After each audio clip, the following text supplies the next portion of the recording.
Hello my friends and welcome back. Thank you very much for being with me again today. I made a video on Poland calling the European Union this and that, and because they have a little fight.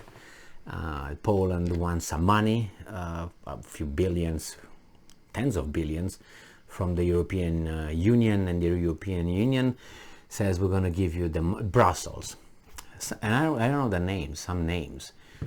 They say, Poland, you gotta make some adjustments in your judiciary system, I think, and justice system, and when you do that, we're gonna give you the money.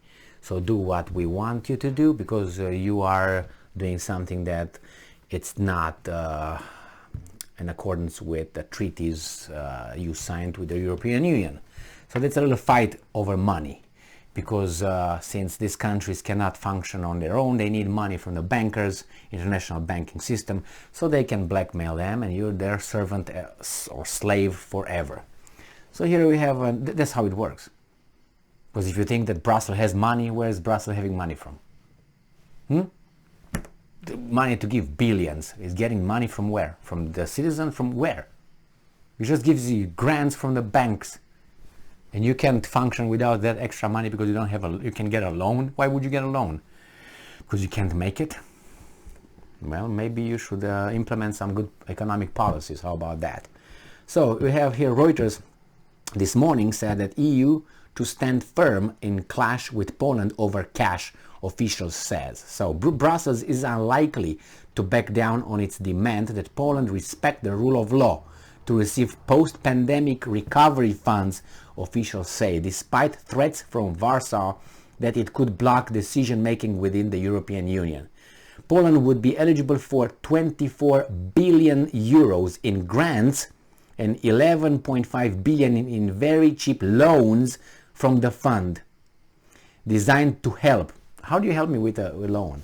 You don't help me. Help is without interest. Help is without, you give me, I give you back, but that's a help. If it's not interest, that's not a help over there. But however, we're not going to get into philosophy of this usury system of banking.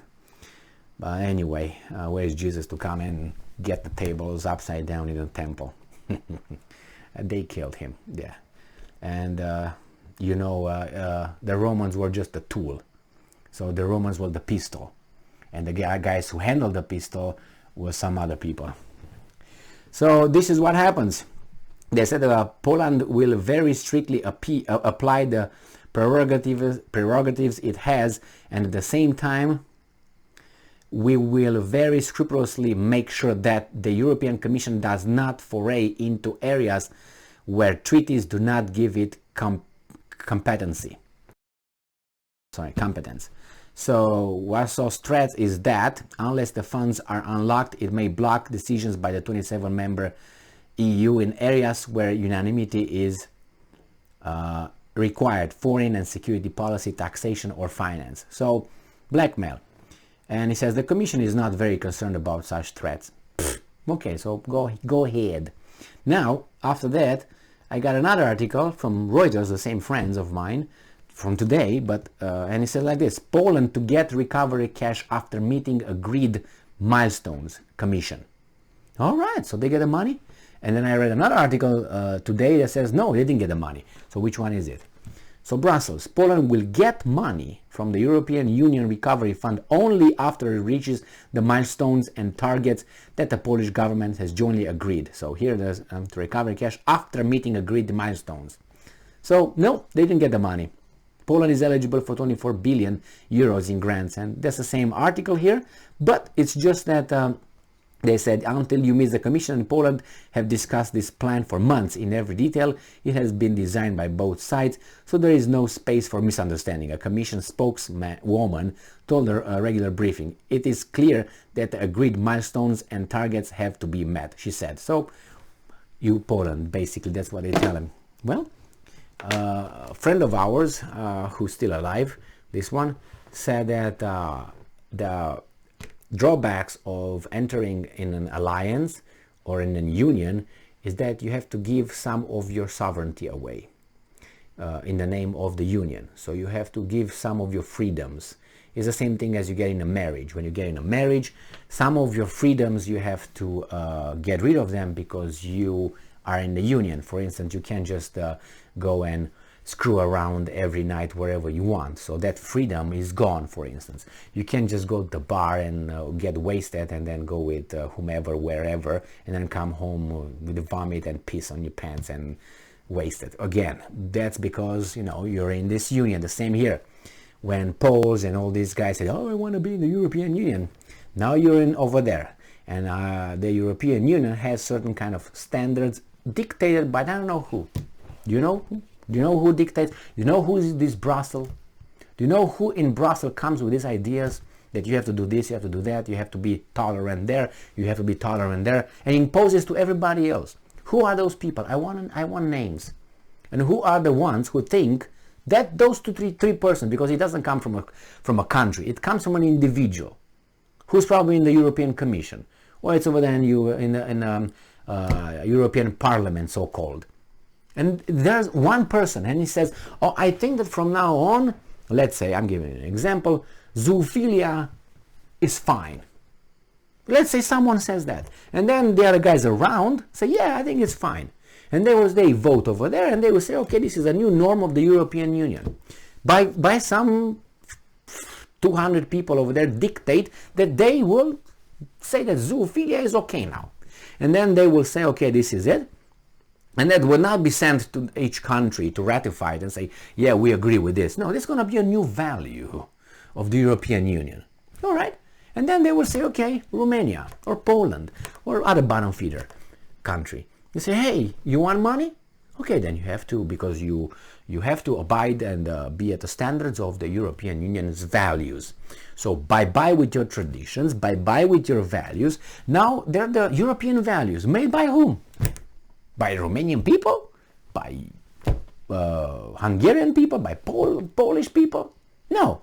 By German people? No. By some people, some person who came with the idea, and I don't know exactly where that idea came from, that's a new value. And it's got backing, and they over there, they dictate. Those guys over there, they will tell you what are the European values that you are supposed to raise your kids by those new values. And they say, you want grants? Then you have to implement this new value, European value. Will you do that? No. Then no money for you. Will you? Because you need money. Let's say Greece is in a bad economic crisis. You need the money? Yes. Okay, then I want to see that you make steps. You take steps into making this in your, I don't know, legislator, whatever you want to call it. And they will have to do it. And after they do it, they will impose that to their population because the impotent politicians cannot take care of their economy. So then there you have it. They're going to have the new zoophilia law in their country. They will lose elections. It's going to be over there. And they receive the money. Excellent, right? You're going to have a great life. But then zoophilia would be legal. A new European value. Who are those people? Where are these ideas coming from? And pushed towards everybody. It's not something, take things that are a tiny minority in behavior, and you know exactly what I'm talking about. Snip, snip, about whatever. Take that. That's a tiny minority. All of a sudden it's a value? Says who? And I and you have to respect that somehow. And if you say let's say someone says there's not a value, then that person will be shunned and fired and this and that and all that. Who said that? Who are those people? And what's that minority? And remember, incest, it's a minority, right? That could be done as legal if they decide over there. What are you going to do about it? They will say, what? Don't discriminate. We want equal rights. What are you going to do? Oh, we're going to fight for equal rights. And then, incest. And then you're going to say incestual people can marry. Incestual people can have children, can adopt children. And who are you to judge? Be tolerant. It's a new value. Don't discriminate against my lifestyle, my sexual preferences, my lifestyle. No? And what are you going to do about it? So I'm waiting for that. We're going that way. I say, no.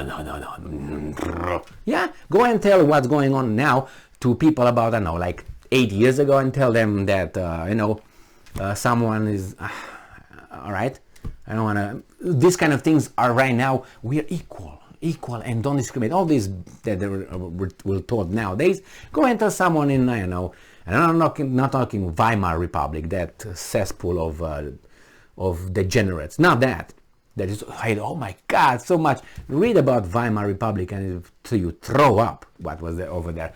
This was no surprise that the other guys came in power because of the beautiful Weimar Republic that the Germans were, what's going on over here?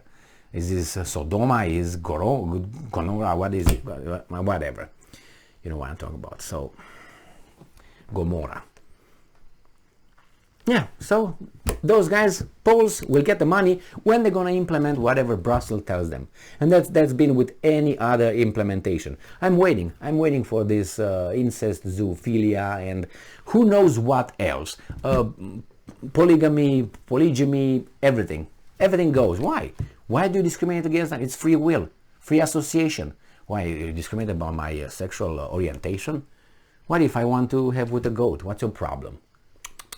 So hateful. All right, thank you very much for being with me again today. Stay strong, stay smart, look for the truth, and be just.